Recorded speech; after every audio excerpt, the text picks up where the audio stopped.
नमस्कार, चैत्र नवरात्रों की हार्दिक शुभकामनाएं। आज का ये वीडियो बहुत ही इंटरेस्टिंग और बहुत ही नॉलेजफुल होने वाला है, क्योंकि चैत्र नवरात्रों के कुछ अनछुए पहलुओं पर आज हम बात करेंगे। चैत्र नवरात्रे सर्दियों और गर्मियों की संधि काल में होते हैं, यानी सर्दियां जब जा रही होती हैं और गर्मियां आ रही होती हैं तब चैत्र नवरात्रे मनाए जाते हैं। तो बेसिकली ये एक इन्फेक्शन का सीजन होता है, संक्रमण काल होता है, एक चेंजिंग बदलाव का सीजन होता है, जिसके कारण हमारे शरीर की इम्यूनिटी बहुत वीक होती है। और हमारे पुराणों में, शास्त्रों में इस चीज को बहुत पहले ही पॉइंट आउट कर दिया गया था। इसीलिए नवरात्रों में फलाहार का विधान है, ताकि हम केवल फलाहार के द्वारा, क्योंकि इन दिनों में जो अनाज है ये फायदा देने की जगह नुकसान देता है, तो केवल फलाहार करके हम अपनी इम्यूनिटी को बढ़ा सकते हैं और बीमारियों से बचे रह सकते हैं। लेकिन नवरात्रों में हम ये देखते हैं कि हम फलाहार के नाम पे कुछ भी खाते चले जाते हैं, यानी कुछ भी। नवरात्रों का अलग से मेनू बना होता है जो शायद शरीर को फायदा देने की जगह लीवर पे और भारी हो जाता है। तो इन नवरात्रों में एक प्रण लीजिए, एक प्लेज लीजिए कि अगर इन नवरात्रों में हम अपनी सर्विस करना चाहते हैं, जैसे गाड़ी की सर्विस करते हैं उसी तरह से ठीक शरीर की भी सर्विस होनी चाहिए। इन नवरात्रों में अगर हम अपनी सर्विस करना चाहते हैं, हम अपने आप को बढ़िया करना चाहते हैं, हम अपने आप को अपग्रेड करना चाहते हैं, तो 9 दिन के लिए फलाहार जरूर करिए। और मेरी गारंटी है, मेरा दावा है, आपको इससे कोई नुकसान नहीं होगा, उल्टे फायदा ही होगा। चलिए नवरात्रों में आगे बढ़ते हैं, बात करते हैं कि घट स्थापना क्यों होती है। जो हम एक मिट्टी के बर्तन में कुछ गेहूं के दाने डाल के हम कुछ पूजन के लिए हम घट स्थापना करते हैं, वो क्यों होती है।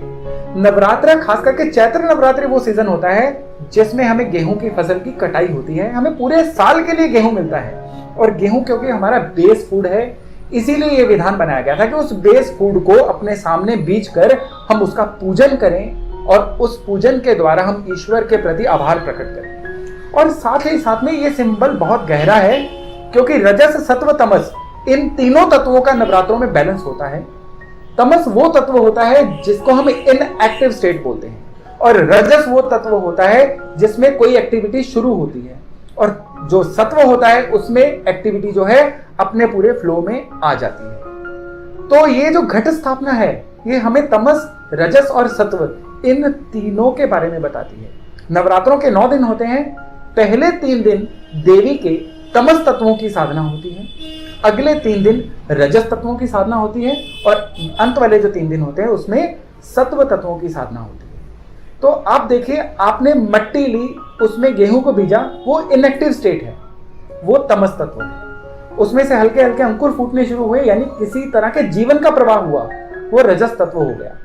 और साथ में जब वो घट स्थापना में आपका वो जो बढ़ना शुरू हो गए सारे के सारे पौधे, वो आपका सत्व तमस तत्व हो गया। तो इस तरह से हम अपने आंखों के सामने तमस को रजस, रजस को सत्व में कन्वर्ट होता हुआ देखते हैं, और साथ ही साथ में उनके मंत्रोच्चारण, यानी देवी उपासना के मंत्रों के द्वारा हम उन तत्वों की पूजा भी करते हैं। तो हमें कितने ब्यूटीफुल तरीके से हमारे पुराणों में बता दिया गया था कि ये जो 3 तत्व हैं, इनको बैलेंस लाइफ में रखना चाहिए, और इन्हीं बैलेंस के द्वारा हम लाइफ में आगे बढ़ सकते हैं। जितना हमारे लिए सत्व जरूरी है, उतना ही तमस भी जरूरी है, और उतना ही रजस भी जरूरी है। तो मैं आपको थोड़ी सी फर्दर जानकारी के लिए बता दूं कि जो तमस तत्व है, इसमें हम तांत्रिक साधनाएं भी करते हैं। जो रजस तत्व है, इसमें जितनी भी हमारी पैसे से जुड़ी हुई साधनाएं हैं, समृद्धि से जुड़ी हुई साधनाएं हैं, वो करते हैं। और इसके साथ साथ जो सत्व तत्व है, उसमें बुद्धि या परलौकिक जितनी शक्तियां हैं, उनके द्वारा जुड़ी हुई साधनाएं करते हैं। चलिए वापस आते हैं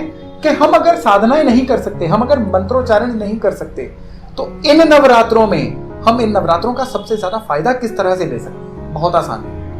आपको करना क्या है, केवल और केवल आपको दिन में 1 या 2 घंटे के लिए व्रत रखना है। और वो व्रत किस तरह से होना चाहिए, उसमें आपने कोई मोबाइल यूज नहीं करना, टेलीविजन नहीं देखना, और स्पेशली इसके लिए आपने टाइम चूज करना है रात का, क्योंकि नाम ही जैसे जाहिर है नवरात्रि। इन दिनों में जो रात होती है, रात की साधना का ज्यादा महत्व है, क्योंकि सबसे कम रेडिएशंस रात में होती हैं, सबसे ज्यादा कंड्यूसिव एनवायरनमेंट जो है पूजा करने के लिए वो रात में होती है। तो नवरात्रों की रात को आपने 1 घंटे के लिए कोई मंत्रोच्चारण मत करिए, क्योंकि अगर आप शुरू से मंत्रोच्चारण नहीं कर रहे हैं तो शायद क्वालिटी मंत्रोच्चारण इन दिनों में आप नहीं कर पाएंगे।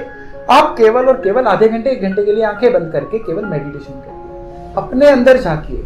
अगर आप ये 9 दिन रात के समय में फलाहार करने के बाद मेडिटेशन कर लेंगे तो यकीन मानिए आपकी बैटरी पूरे आने वाले 1 साल के लिए रिचार्ज हो जाएगी।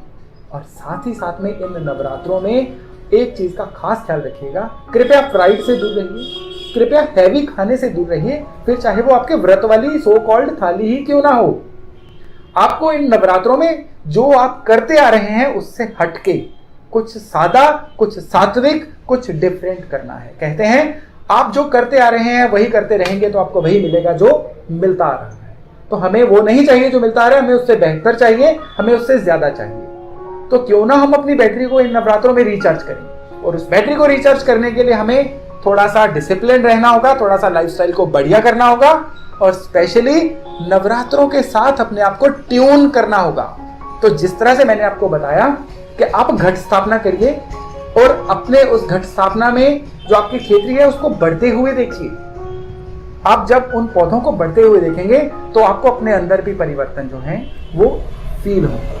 और यकीन मानिए, चाहे आपके घट स्थापना में पौधा पीला नजर आ रहा है, हरा नजर आ रहा है, कैसा भी रंग नजर आ रहा है, किसी वहम में मत पड़िए। केवल और केवल आप बढ़ते हुए पौधों को देख के डेली मेडिटेशन करिए और माँ भगवती, माँ शक्ति की आराधना करिए, क्योंकि शक्ति के यही 9 दिन हैं। अगर इन 9 दिनों में आपने अपने अंदर शक्ति संचित कर ली, ये आने वाला पूरा वर्ष आपके काम आएगी। और साथ ही साथ इन नवरात्रों का बहुत गहरा महत्व है। हिंदू नववर्ष यानी संवत नववर्ष जो है इन नवरात्रों के पहले दिन शुरू होता है। उसके ऊपर मैंने अलग से वीडियो बनाया, ऊपर डिस्क्रिप्शन बॉक्स में है, उसको अलग से जरूर देखिएगा। इस वर्ष में कौन मंत्री है, कौन राजा है, देश के लिए कैसा रहेगा, राजनीति के लिए कैसा रहेगा, वर्षा ज्यादा होगी कम होगी, खेती बाड़ी किस तरह से होगी, महंगाई बढ़ेगी घटेगी, इन सबका जो फैसला होता है इसी नववर्ष के द्वारा होता है। तो इन नवरात्रों का महत्व एक तरह से और बढ़ जाता है जब हमें यह पता चलता है कि इन नवरात्रों में हमें पूरे साल के लिए अनाज मिलता है। और इन्हीं नवरात्रों में हमारी जो रातें हैं वो छोटी होके हमारे जो दिन हैं वो बड़े हो जाते हैं। यानी ज्यादा वर्किंग एनवायरनमेंट जो है इन्हीं नवरात्रों से शुरू होती है। तो बहुत महत्व है इन नवरात्रों का। आप इनको अपने तरीके से यूज करिए, लेकिन यूज करिए जरूर, क्योंकि जो आप करते आ रहे हैं उससे डिफरेंट करेंगे तो ही लाइफ में अपग्रेड होंगे। अगर आपका मोबाइल का सॉफ्टवेयर लगातार अपग्रेड होता है, अगर आपकी कार का मॉडल लगातार अपग्रेड होता है, तो क्यों ना आपका जीवन भी लगातार अपग्रेड हो। और आपके जीवन को अपग्रेड करने के लिए जो पुराणों में तरीका बताया गया है वो टाइम टेस्टेड है। उसको ट्राई करिए और आनंद से। धन्यवाद।